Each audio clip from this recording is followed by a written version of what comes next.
décidé cette année avec l'Arbois et pour ces tables rondes de choisir un thème qui nous paraît extrêmement d'actualité. Le monde, l'Europe, la France sont dans une situation de crise.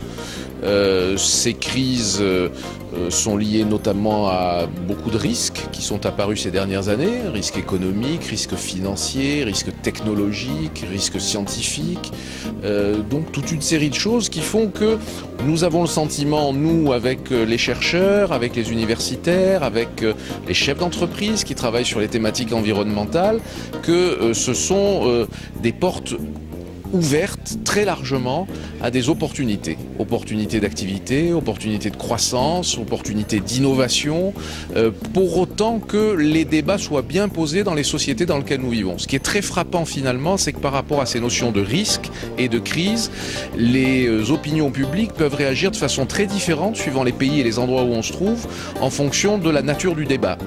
Très souvent, il y a repli sur soi, il y a conservatisme, il y a crainte de l'avenir, il y a refus du progrès, refus de la science. Et ça peut amener notre continent, le continent européen, et ça peut amener la France à se recroqueviller sur elle-même et à refuser finalement d'affronter les défis qui sont ceux qui doivent permettre au monde de continuer à avancer avec des ruptures, avec des moments qui sont difficiles. Et je crois que le monde est comme ça, voilà. Ce que j'ai retenu notamment de ce matin, c'est que le monde n'est pas linéaire. Le monde, c'est un monde qui bouge, qui évolue et donc qui se crée d'une certaine manière beaucoup d'opportunités pour croître et embellir. Alors par rapport à tous ces enjeux, la France évidemment est confrontée de la même manière à ces défis. La crise est présente, les risques sont nombreux.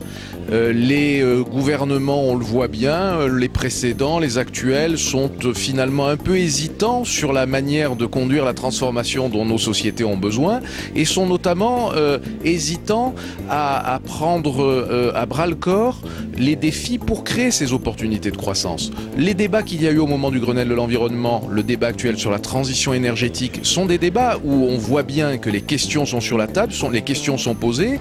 La question c'est de savoir comment on y répond. Est-ce qu'on y répond, là encore, en acceptant l'innovation, le progrès technologique, de discuter avec les scientifiques, d'essayer de trouver les conditions d'une nouvelle croissance, d'une croissance verte, d'une croissance économe des ressources naturelles, mais acceptant malgré tout de se projeter dans le futur, dans l'avenir et dans l'innovation? Ou est-ce qu'au contraire, on est un pays qui est paralysé, qui hésite à bouger, qui hésite à évoluer, qui est frappé de tous les conservatismes et qui du coup se bloque petit à petit et laisse partir les autres pays dans le monde et les autres zones de croissance avec le risque qu'on s'installe dans une déflation durable. Daniel Nahon, un colloque sur les risques et les opportunités en période de crise. Un colloque sur notre société, sur notre monde d'aujourd'hui, mais quand même un colloque positif pour générer peut-être un état d'esprit un peu nouveau et peut-être nous permettre un jour de sortir de la crise. Exactement, c'est toujours dans les périodes de crise, hein. Il y a des crises toujours, hein. Elles sont naturelles et ça varie entre ordre et chaos régulièrement. C'est pendant les périodes de crise qu'il faut prendre les décisions importantes, saisir l'opportunité qui nous sortira de la crise non seulement, mais qui nous enverra dans de nouvelles voies de passage. Et je crois que la science en cela va nous aider, hein. C'est sûrement l'élément qui nous permettra de sortir de cette succession de crises qui devient maintenant une crise politique importante et qui prélude la crise des ressources naturelles. Alors vous êtes le conseiller scientifique de cette opération, hein, vous êtes vraiment le fondateur, hein, de cette table ronde. Donc des économistes, des scientifiques, des politiques, et puis aussi quand même les gens de l'OCDE. Aujourd'hui, en synthèse, quel regard ils portent sur notre monde, tous ces gens ?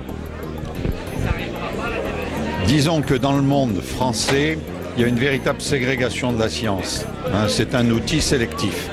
Et donc c'est pour ça que la plupart des élites de notre pays, en particulier les élites politiques, s'intéressent peu à la science.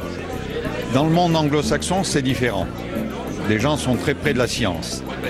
Voilà. Alors nous, ce qu'on essaye, c'est de concilier, de montrer que la science est une voie d'avenir pour résoudre toutes ces crises.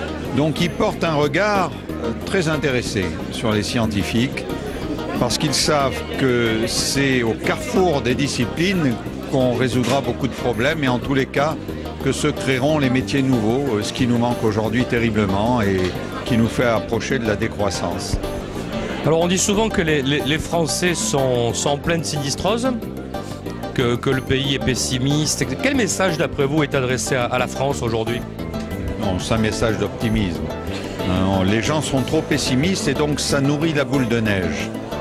Il faut au contraire se ressaisir, que nos hommes politiques reprennent le cours du monde en main et surtout avec beaucoup d'optimisme parce que vous allez partout, à part l'Europe, quelques pays d'Europe et les États-Unis qui sont en crise, tout le monde est en train d'exploser. Ils connaissent des 30 glorieuses en Asie, en Amérique du Sud, au Maghreb. Et donc, il n'y a aucune raison d'être pessimiste. Au contraire, il faut réagir et se dire qu'on a l'avenir là devant nous et que la crise est une opportunité à saisir.